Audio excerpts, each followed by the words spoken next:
Ada berbagai perspektif tadi berkaitan dengan sebenarnya bagaimana sih karakter pemilih DKI Jakarta yang sangat unik. Kemudian juga tadi banyak akhirnya yang terpilih adalah dari generasi milenial begitu. Tapi pertanyaan utama yang harus dijawab terlebih dahulu.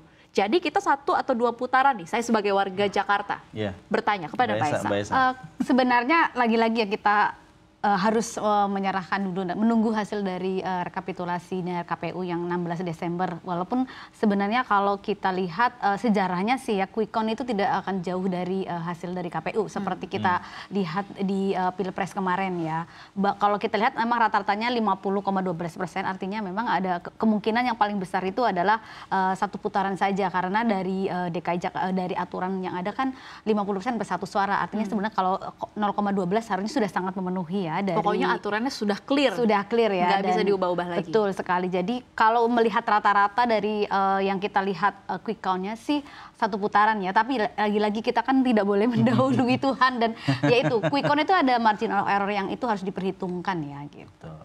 Oke, kita lihat nanti ya di pengumuman dari KPU tanggal 15 Desember 2024 ditunggu-tunggu oleh masing-masing paslon pendukungnya dan juga seluruh masyarakat Indonesia. Apakah 1 atau 2 putaran? Tanggal 26 Februari apakah akan jadi tanggal merah atau tidak? Sebenarnya itu pertanyaannya begitu. Tadi Mas Iqbal sudah menyinggung dan kita juga sudah sepakat bahwa bisa dikatakan Kimplos ini memenangkan di level daerah. Tapi di DKI Jakarta ini cukup banyak perspektif yang bisa kita ambil, yaitu perbedaannya dari daerah-daerah yang lain di mana akhirnya ada anomali ya. Betul, akhirnya justru calon yang diusung oleh PDI Perjuangan lah yang menang. Banyak yang mengatakan bahwa sebenarnya ini juga banyak distorsi-distorsi kelompok-kelompok pemilih. Bisa dikatakan ada yang bilang ini adalah gabungan persahabatan dari Ahokers dan juga anak Abah yang akhirnya berhasil memenangkan Pramono Anung dan juga pasangannya. Ada juga yang bilang ini sebenarnya suara The Jackmania.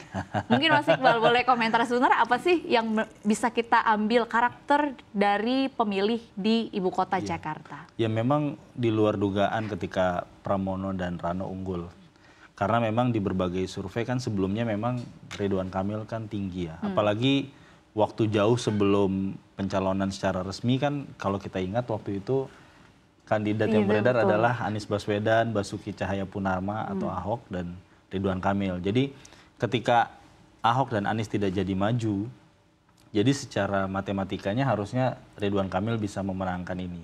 Kemudian ketika itu kalau kita ingat calonnya pun, lawannya pun orang bilang calon boneka, Dharma dan Kun itu. Kemudian ternyata di ujung ada keputusan MK yang membuat calon lain bisa bermunculan, termasuk dari PDIP yang memajukan Pramono Anung. Saya melihat kalau di detik akhir memang ada faktor ketika endorse dari Pak Ahok kemudian dan Pak Anies. Itu memang sangat menentukan arah dari yang mungkin tadi disebut sama Dina itu ya soal anak Abah. Jadi mereka ada pilihan. Tapi sebenarnya yang tidak bisa kita lupa juga bahwa mesin partai PDIP juga solid terutama di barat dan di utara Jakarta. Itu memang padat sekali pemilihnya dan memang mayoritas itu memang lekat dengan PDIP. Kemudian yang kita tidak boleh lupa ya karakteristik dari Mas Pram sendiri ya sebagai orang Jawa dan senior pula dan faktor Sidul sih, faktor Bang Dur Rano Karyo yang beberapa masyarakat kan rata-rata mungkin di usia-usia milenial ke atas kan sangat kenal dengan beliau dan beliau juga dikenal sebagai mantan gubernur di Banten. Jadi menurut saya itu paket yang pas ya. Sementara di sisi lain mungkin Ridwan Kamil mungkin memang dikenal tapi saya melihat untuk calon wakilnya Pak Suswono mungkin bagi publik tidak menarik ya. Jadi dan kelihatan bahwa ada beberapa blunder juga. Blunder juga yang viral ya misalkan soal janda itu menurut saya sangat berpengaruh juga kepada apa namanya keinginan publik gitu untuk memilih mereka gitu. Betul. Oke, lalu ada catatan-catatan tersendiri yang juga menarik untuk kita cermati, yaitu yang pertama di mana angka golput di Jakarta ini mencapai 46,95%. Ini sangat tinggi level golput. Kemudian kalau kita lihat salah satu calon yang justru diprediksi sebenarnya akan mendapatkan hanya 3 hingga 4%, bahkan mendapatkan suara 10%, yaitu pasangan Dharma Kun begitu. Sebenarnya dari 2 catatan ini di luar berkaitan dengan versus antara Kimplos dengan PDIP yang tadi kita sudah bahas begitu ya. Apa sih Mbak Esa yang bisa kita simpulkan?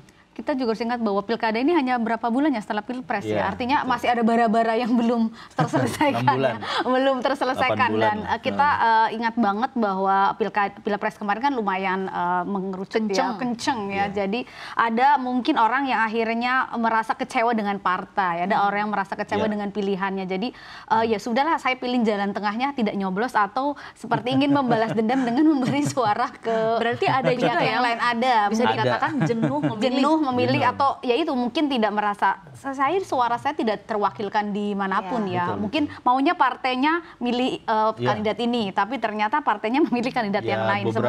Beberapa teman kita juga ada kok. Saya sempat random juga nanya dan ternyata mereka mengakui memilih Dharma. Itu saya bilang basisnya apa? Saya bilang ya bukan karena programnya. Bukan karena memang ya kalau beliau malah anti COVID segala macam kan mungkin.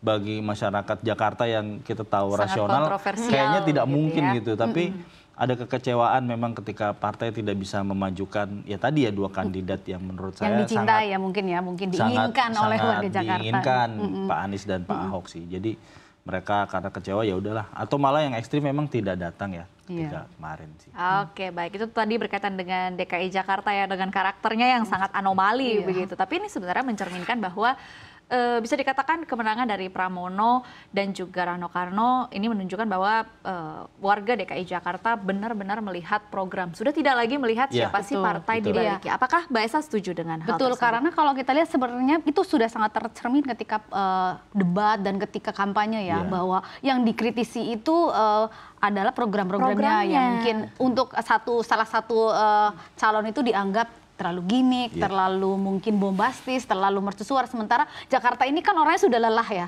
Kita sudah tahu bahwa tiap hari kena macet, ada begitu banyak tekanan di sini. Udah nggak perlu gimmick lah. Nggak perlu gimmick, kita udah capek dengan gimmick-gimmick. Jadi maunya nyata-nyata. Dan sementara salah satu kunci mungkin yang membuat Pram dan Dul disukai banyak orang adalah bahwa mereka berjanji akan meneruskan program-program lama program-program. Sementara kita tahu kalau Pak Ahok dan Pak Anies ini kan emang mendapatkan tempat ya di hati warga Jakarta. Jadi ketika mereka mendengarkan program mereka kan dilanjutkan, itu jadi nilai plus juga. Itu saya setuju sih. Memang beberapa kali ya bahkan Pak Pramono bilang akan melanjutkan program Pak Anies, program Pak Ahok, program semua gubernur. Betul. Dan menurut saya salah satu keuntungannya memang karena beliau sosok yang dekat dengan siapapun. Jadi saya ingat banget cerita beliau di sini ketika hadir di Transmedia, beliau sharing.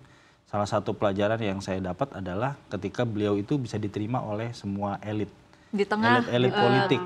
Kelompok-kelompok bahkan ke Ibu Mega sangat dekat pastinya karena satu partai. Kemudian ke Pak Jokowi karena dia berapa tahun, 8 tahun jadi sekretaris kabinet atau 9 tahun.